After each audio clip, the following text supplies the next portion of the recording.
Video பார்க்குற எல்லாருக்கும் வணக்கம். எல்லோரும் எப்படி இருக்கீங்க? நல்லா இருக்கீங்களா? இன்றைக்கி நம்ம சேனலில் சண்டே நைட் மெயின் இவெண்ட்டை பற்றியும் ரோமன் ரெயின்ஸை பற்றியும் டபிள்யூ பார்த்தீங்கன்னா டிவியில் டெலிகாஸ்ட் பண்ண போகிறாங்களா அதை பற்றியும் மணி இந்த பேங்கை சாமி செயின் வெற்றி பெறதுக்கு ஒரு வாய்ப்பு இருக்குது அப்படிங்கிற மாதிரி சொல்லப்பட்டிருக்குது. அண்ட் பெண்டாவை பற்றியும் எக்கச்சக்க ரெஸ்லிங் அப்டேட்டை பற்றி தான் நம்ம வீடியோ பார்க்க போகிறோம். வழக்கம் போல் இன்றைக்கான வீடியோ கண்டிப்பாக இன்ட்ரெஸ்டிங்காக இருக்கும். ஃபஸ்ட் டைம் சேனலுக்கு வந்துருக்கோங்க, சப்ஸ்கிரைப் பண்ணிக்கோங்க. பெல் ஐக்கானை கிளிக் பண்ண மூலிமா தினமும் போகிற ரெஸ்லிங் செய்களை தாய்மொழி தமிழில் தெரிஞ்சுக்கோங்க. ஃபேன்ஸ், நீங்கள் யாருமே எதிர்பார்க்க முடியாத ஒரு ட்விஸ்ட்டை நான் கொடுக்குறேன் அப்படின்னு சொல்லிட்டு தான் டபிள்யூடபிள்யூ பார்த்தீங்கன்னா மெக்சிகன் ரெஸ்லர் ஒருத்தர் வந்து ரோமன் ரெயின்ஸ் கூட மோத போகிறாங்க அப்படிங்கிற ஒரு ஸ்டிபுலேஷனை கொண்டு வந்தாங்க. இப்போ ரோமன் ரெயின்ஸ் கூட யார் மோத போகிறா அப்படின்னு நம்ம கண்கட்டி வித்தையெல்லாம் பார்க்க வேண்டாம். பெண்டா தான் ரோமன் ரெயின்ஸ்க்கு எதிராக மோதுறதுக்கு வாய்ப்புகள் அதிகமாக இருக்குது அப்படிங்கிற செய்தி நம்ம எல்லாருக்குமே தெரிஞ்ச விஷயம் தான். ஆனால் டபிள்யூடபிள்யூ பார்த்தீங்கன்னா இது ஒரு சிங்கிள் ட்ரீட்டாக கொடுக்க வேண்டாம், டபுள் ட்ரீட்டாக கொடுக்கலாம். அதாவது மக்கள் மத்தியில் ரோமன் ரெயின்ஸ்க்கும் பெண்டாவுக்கும் தான் நடக்க போகுது அப்படிங்கிறது ஓரளவுக்கு ஒரு 100% தெரிஞ்சிருச்சு. கண்டிப்பாக இதுதான் ஒரு 99% நடக்குது. 1% வேறு வாய்ப்பு இல்லை. ஏன்னா ரேமிஸ்டரியோவோ எல் கிராண்ட் அமெரிக்கனாகவோ அல்லது டாமினிக்கோ இருந்தார்னா சரி ஓகே அவங்க வெற்றி பெற வாய்ப்பு இருக்குன்னு சொல்லலாம். இருக்கிறதுலேயே ஒரு தெளிச்சமான முகம், நம்ம எல்லாருக்குமே பழக்கப்பட்ட முகம், பெரிய முகம் அப்படின்னா அது கண்டிப்பாக பெண்டா தான். ஸோ பெண்டா தான் ரோமனுக்கு எதிராக மோத போகிறாரு அப்படிங்கிறது கிட்டத்தட்ட நம்ம எல்லாருக்குமே தெரிஞ்சிருச்சு இல்லை. ஆனால் இந்த குவாலிஃபை மேட்ச் எண்டிங்கை ரோமனுக்கும் பெண்டாக்கும் நிகராக ஒரு மேட்சை கன்ஃபார்ம் பண்ண போகிறாங்களாம். நான் சொல்லும் போதே நீங்கள் எல்லாருமே கண்டுபிடிச்சிருப்பீங்க, பெண்டா வெர்சஸ் ரே ஃபீனிக்ஸ். ரே ஃபீனிக்ஸும் சரி பெண்டாவும் சரி ஃபைனல் குவாலிஃபையரில் கலெக்ஷனில் இதாகி இவங்க ரெண்டு பேருக்குள்ள ஒரு மேட்ச் வைக்கலாம் அப்படின்னு சொல்லிட்டு டபிள்யூடபிள்யூ வந்து ஒரு திட்டம் வச்சுருக்கிறாங்களாம். ஆக்சுவலி இது ஒரு சாதாரண மேட்ச் இல்லை, ஸ்பெஷல் சாதா. ஏன்னா இவங்க ரெண்டு பேருக்குள்ள ஏடபிள்யூ அனதர் ரெஸ்லிங் கம்பெனியில் நடந்தாலும் டபிள்யூடபிள்யூ நடக்கலை. என்னப்பா ரே ஃபீனிக்ஸுக்கும் பெண்டாக்கும் ஒரு பெரிய மேட்சுங்கிறதுன்னு அண்ணன் தம்பி மேட்சாக கேட்டிங்கன்னா ஆமாங்க அண்ணன் தம்பி தான். நிறைய பேர்ட்டு நான் சொல்லியிருக்கிறேன், சில பேர் தெரிஞ்சிருக்காது. பெண்டாவும் ரே ஃபீனிக்ஸும் சிப்லிங்ஸ், ரெண்டு பேருமே Jimmy and Jey Usos, Matt Hardy, Jeff Hardy மாதிரி அண்ணன் தம்பிங்க. இவர் அண்ணனாக இருக்கும்போது அவர் தம்பியாக இருப்பார், இவர் அண்ணனாக இருக்கும்போது இவரும் தம்பியாக தான் இருக்கணும், அண்ணனாக இருக்க முடியாதுல்ல. ஸோ இவங்க ரெண்டு பேருமே பார்த்தீங்கன்னா ஸ்டார்டிங் பீரியடில் மாஸ்க் போட்டு ரெஸ்லிங் ஆரம்பித்தவங்க. அதுக்கப்புறமா பார்த்தீங்கன்னா வெவ்வேறு நிறுவனத்தில் இப்போ சண்டை போட்டுட்ருக்கிறாங்க.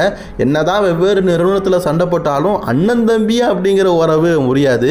இவங்க ரெண்டு பேருக்குள்ள ஒரு மேட்ச் அப்படிங்கிறது கண்டிப்பாக பார்த்தீங்கன்னா ஜிம்மி அண்ட் ஜே ஊசோஸ், நான் சொன்ன மாதிரி மேட் ஹார்டி, ஜெஃப் ஹார்டி மாதிரி ஒரு பெரிய லெவல் மேட்சாக இருக்கும். அதுவும் இவங்க மேட்சை நம்ம ஹெவிவெயிட் சாம்பியன்ஷிப்புக்கான லாஸ்ட் கண்டெண்டர் மேட்ச் அப்படிங்கிற போது ரசிகர்கள் மத்தியில் ஒரு பெருத்த எதிர்பார்ப்பு இருக்கும், நல்ல வரவேற்பு கிடைக்கும். அப்படிங்கிறதுனால டபிள்யூடபிள்யூ பார்த்தீங்கன்னா இப்படி ஒரு பிளான் வச்சிருக்கிறாங்களாம். என்னை பொறுத்த வரைக்கும் சரியான பிளான் தான். சரி, எனிஒன் எத்தனை பேர் பெண்டாக்கும் ரே ஃபீனிக்ஸுக்குமான ஃபைனல் ஹெவிவெயிட் சாம்பியன்ஷிப் கண்டெண்டர் மேட்சுக்காக வெயிட் பண்ணுறீங்க அப்படிங்கிறத மறக்காமல் கமெண்ட் பண்ணிக்கோங்க. காய்ஸ், இன்னும் மணி இந்த பேங்குக்கு 40 நாள் இருக்குது. என்னப்பா சம்மர் ஸ்லாமுக்கே 30 நாள் தான் இருந்தது, மணி இந்த பேங்குக்கு பேப்பரி தாண்டி இன்னும் 40 நாள் இருக்குதுன்னு கேட்டிங்கன்னா எஸ் காய்ஸ், மணி இந்த பேங்க்கு அவ்வளோ டிலே பண்ணி அவங்க அனௌன்ஸ்மெண்ட் பண்ணியிருக்கிறாங்க. மணி இந்த பேங்குக்கு இன்னும் நாட்கள் அதிகமாக இருக்குது. மணி இந்த பேங்குக்கு அப்புறமா பார்த்தீங்கன்னா டபிள்யூடபிள்யூ கிரவுண்ட் ஷோவில் நடத்தணும், வார் கேமாக நடத்தணும், அவங்களும் பிஸியாக தான் இருக்கிறானுங்க. இப்போ நம்ம மெயினான மேட்டருக்கு வருவோம். டபிள்யூடபிள்யூ பார்த்தீங்கன்னா செப்டம்பர் மாதம் நடக்க போகிற மணி இந்த பேங்குக்கு இப்போதைக்கு வெற்றியாளர் அப்படின்னு சொல்லிட்டு யாருமே புக் பண்ணாமல் இருந்தாலும் இவர் வெற்றி பெறதுக்கு வாய்ப்பு இருக்குது அப்படிங்கிற மாதிரி ஒரு தெளிச்சமான ஒரு மகத்தோட பேர் நமக்கு அடிபட்டிருக்குது. வேறு யாருமே கிடையாது, சாமி ஜெயின். சாமி ஜெயினா அவன் எப்படி வெற்றி பெறுவான் அப்படிலாம் நீங்கள் கேட்குது, எனக்கு புரியுது. டபிள்யூடபிள்யூ பார்த்தீங்கன்னா இப்போ ஸ்டோரி மேக்கிங்கில் சாமி ஜெயினுக்கு ஒரு இம்பாக்டான ஒரு ரோல் கொடுக்குறாங்க. இந்த வருடத்துலேயே என்னட்ட சாம்பியன், அன்டிஸ்பிள் சாம்பியன் சொல்லிட்டு ஒரு mid card title, main card title win பண்ணி ஒரு பெரிய லெவலில் இருக்கிறாரு. சாமி ஜெயினை இதோட விட்டு கொடுக்கக்கூடாது. ஒரு நல்ல ஃபியூட் இப்போ டபிள்யூடபிள்யூ பார்த்தீங்கன்னா சாமி ஜெயின் பக்கம் கொண்டு போயிருக்கிறாங்க. அதுவும் சாமி ஜெயின் வந்து அன்டிஸ்பியூட்டட் சாம்பியன் ஆகணும், ரியல் குட் காய் அப்படின்னு சொல்லிட்டு நல்ல ஒரு ஸ்டோரியை சாமி ஜெயின் பக்கம் போயிட்டு இருக்கிறாங்க.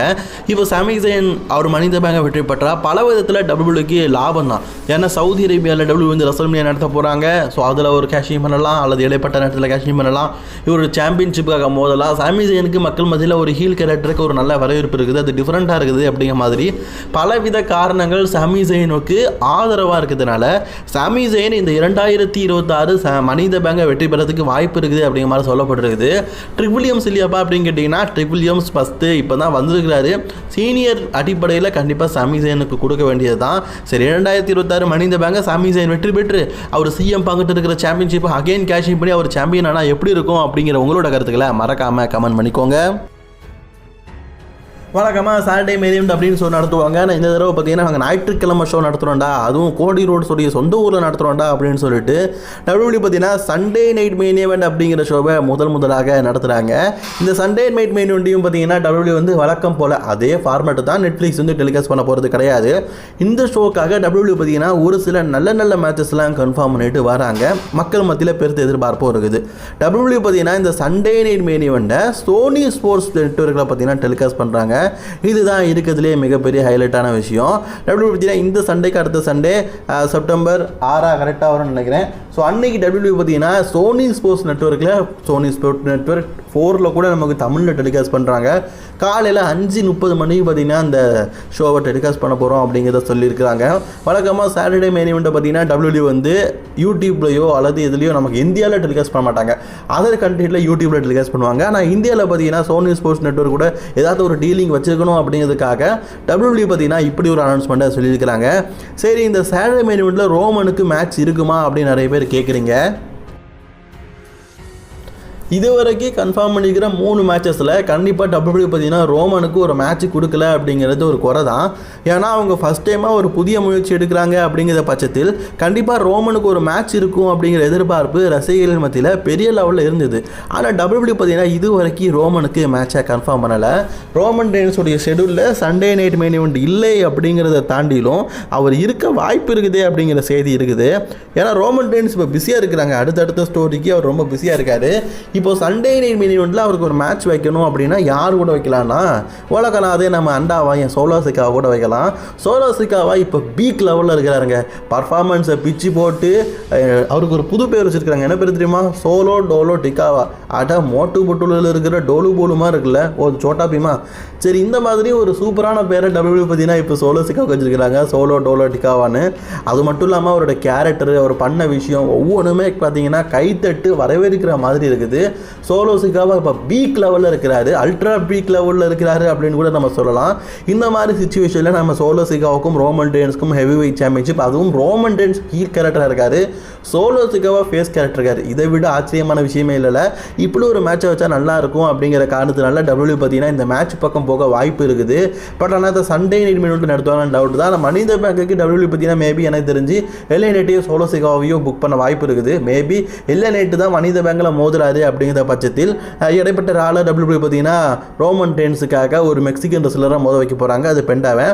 அப்போ சோலோ சிக்காவுடைய ஸ்டோரி என்ன ஆகும்? சோலோ சிக்காவுக்கும் ரோமன் ரெயின்ஸ்க்கும் நான் பார்க்க அப்படியே கிடப்பில் கிடக்கும்ல. ஏன்னா ரோமன் ரெயின்ஸை சோலோ சிக்காவை அட்டாக் பண்ணியிருக்கிறாரு. அது மட்டும் இல்லாமல் அவர் வந்து பிரெட் லைனில் ஜாயின் பண்ண மாட்டேன் அப்படிங்கிற மாதிரி சொல்லியிருக்காரு. கண்டிப்பாக இவங்க 2 பேருக்கும் ஒரு மேட்ச் வச்சாதான் அது நல்லா இருக்கும் அப்படிங்கிற ஒரு எண்ணம் இருக்குது. அப்போ WWE பார்த்தீங்கன்னா கண்டிப்பாக ரோமன் ரெயின்ஸுக்கும் சோலோ சிக்காவுக்கான மேட்சை சண்டே நைட் மெயின் ஈவெண்ட்டில் நடத்தலாம். இந்த மேட்சை நடத்தினா உண்மையிலேயே சண்டே நைட் மெயின் ஈவெண்ட் அப்படிங்கிற ஷோ ஒரு பேப்பரி லெவலுக்கு வந்துடும். இடைப்பட்ட நேரத்தில் ஒரு பேப்பரி இல்லைப்பா அப்படிங்கிற குறையை தாண்டி சண்டே நைட் மெயின் ஈவெண்ட் பார்த்தீங்கன்னா ஒரு நல்ல ஷோவாக இருக்கும். ஆனால் WWE நடத்த போகிறாங்களா அப்படிங்கிறத வெயிட் பண்ணி பார்க்கலாம். சரி, இதை பற்றினா உங்களோட கருத்துக்களை மறக்காமல் கமெண்ட் பாக்ஸில் கமெண்ட் பண்ணிக்கோங்க. அப்புறம் இன்றைக்கான ரஸ்லிங் செய்திகள் அவ்வளோதான் பிடிச்சிது, நல்லா ஷேர் பண்ணிக்கோங்க. தொடர்ந்து வீடியோ பார்க்க சேனலை சப்ஸ்கிரைப் பண்ணிக்கோங்க.